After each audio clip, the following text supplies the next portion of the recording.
So, in looking at how we're dealing with da'wah in terms of Muslims and inviting Muslims back to Islam, we have to understand that there are many, many people that have been so distanced from Islam that you cannot expect them. If you meet a woman now in America who grew up, for instance, in a house, she might be an Afghani or a Pakistani or an Egyptian woman or Palestinian, but she's grown up in a very secular house, but she knows she's Muslim. And if you treat her as if, why aren't you wearing a hijab?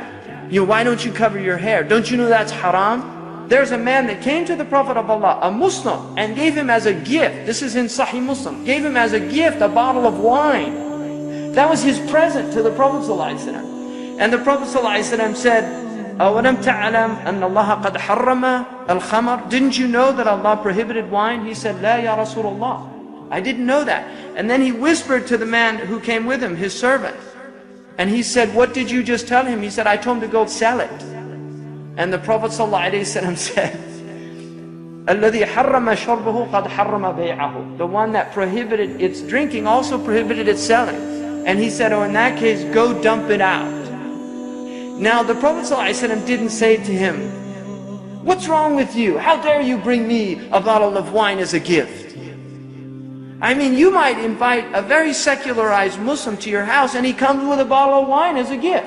And there's Muslims that would say, A'udhu billah, go to hell or something, and slam the door on them. That's not what the Prophet ﷺ did. That's not how he treated that person, because he was looking at the level of the person's knowledge and consciousness.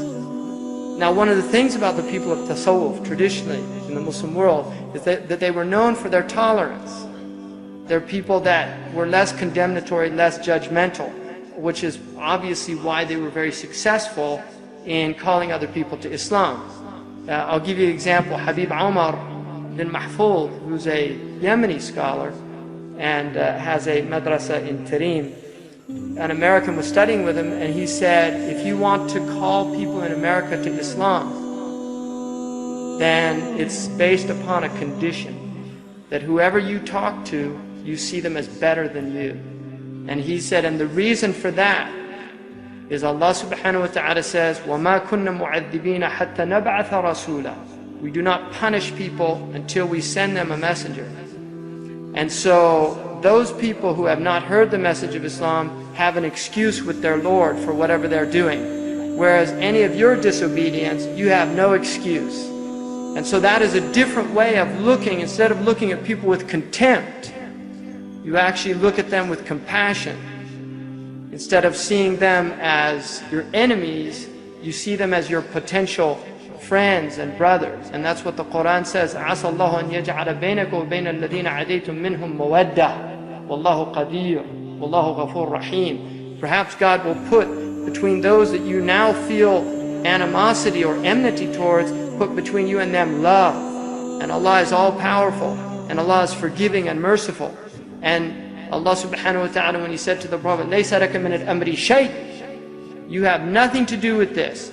If Allah wants to guide them or forgive them, that's His business. In other words, the people that were treating Him the worst at that time. Now, the worst aspect of arrogance, the very worst quality that is in arrogance, is that those who display arrogance are completely deprived of the signs of Allah subhanahu wa ta'ala. Allah says in the Quran that He will asrifu an ayati, I will divert my signs. Asrifu ayati an alladhina yatakabbaruna fil ard bighayr al-haq, those who are arrogant without any right to be arrogant.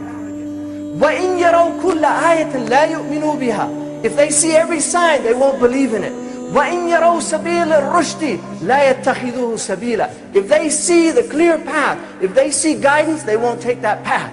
وَإِنْ يَرَوْا سَبِيلَ الْغَيِّ يَتَّخِذُوهُ سَبِيلًا, and if they see the path that deviates from the truth, that takes people away, they will take it as a path. Why?